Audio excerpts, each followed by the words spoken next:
Vamos agora conversar ao vivo com Edson Aparecido, secretário municipal de saúde da cidade de São Paulo, que vai falar exatamente dessas restrições e como vai funcionar na capital. Eu já agradeço a participação, secretário. Boa tarde. Boa tarde, Thaís. Boa tarde, Sandro. Estou à disposição de vocês. Como é que vai ser na capital? Vão seguir integralmente esse plano? A gente conversou agora há pouco, acompanhando bastante de perto essa coletiva. Durante uma das perguntas, feitas por colegas da imprensa, falava-se dessa recomendação e da obrigatoriedade, dessa diferença e de como a capital estava registrando alguns casos de aglomeração. O governador João Dória chegou a reforçar, olha, eu peço ao meu colega Bruno Covas que faça uma fiscalização maior. Como é que fica a situação na capital? Apoio integral a essas restrições?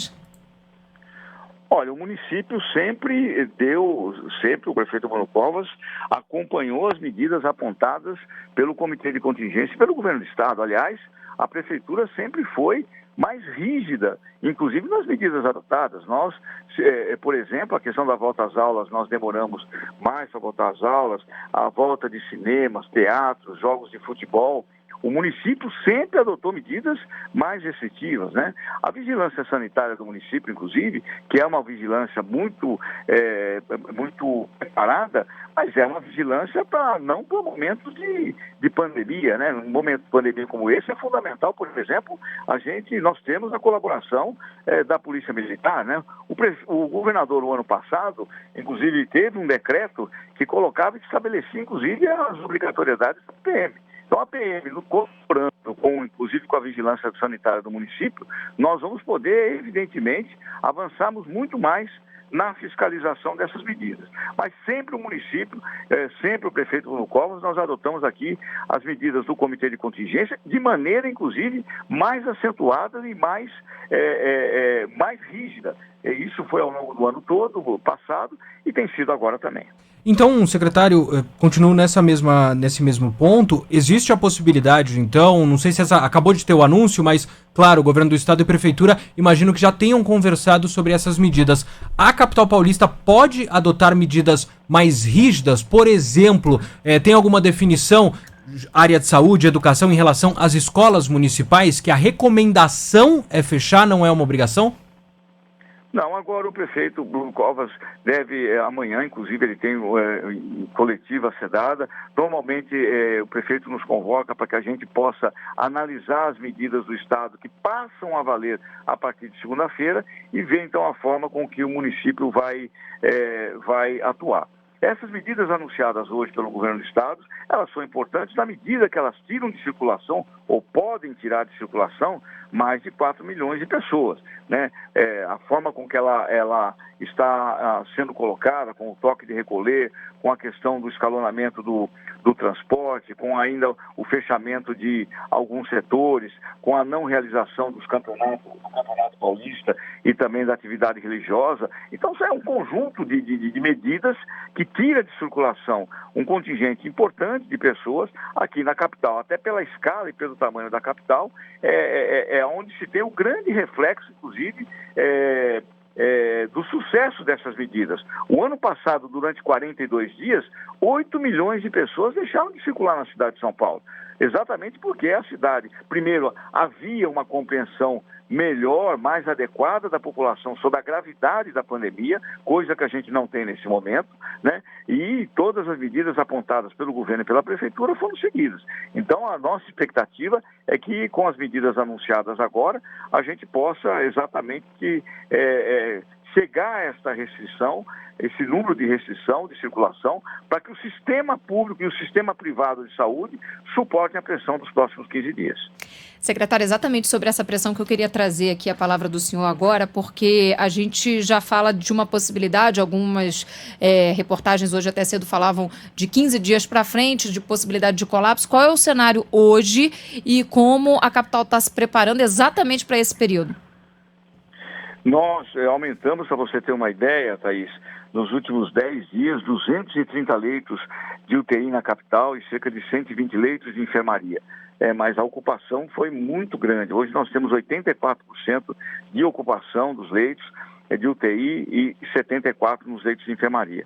O prefeito Bruno Covas também nos autorizou, nós estamos contratualizando, alugando leitos não Covid na rede privada, porque ainda há espaço, né, no tratamento de outras patologias, a rede privada tem vaga, para que a gente possa transferir pacientes não Covid que estão nos nossos hospitais para um hospital privado, abrindo espaço no hospital público para a abertura de novos leitos de UTI e de enfermaria.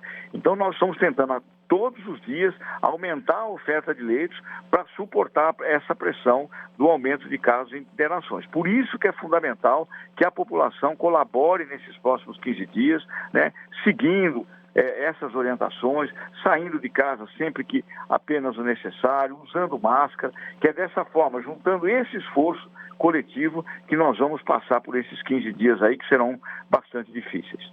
Queria agradecer, então, ao secretário municipal da Saúde, Edson Aparecido. Secretário, muito obrigado. Então, a gente, claro, fica no aguardo amanhã, como o senhor falou, de um pronunciamento do prefeito Bruno Covas para saber se teremos novas restrições e as escolas municipais, por exemplo. Obrigado, secretário, e até uma próxima. Um abraço. Obrigado, um abraço.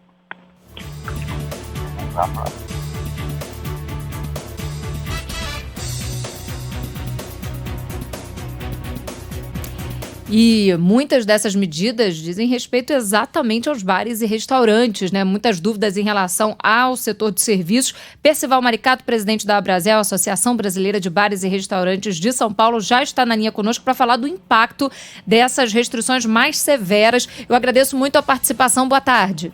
Boa tarde, como vão vocês? Boa tarde.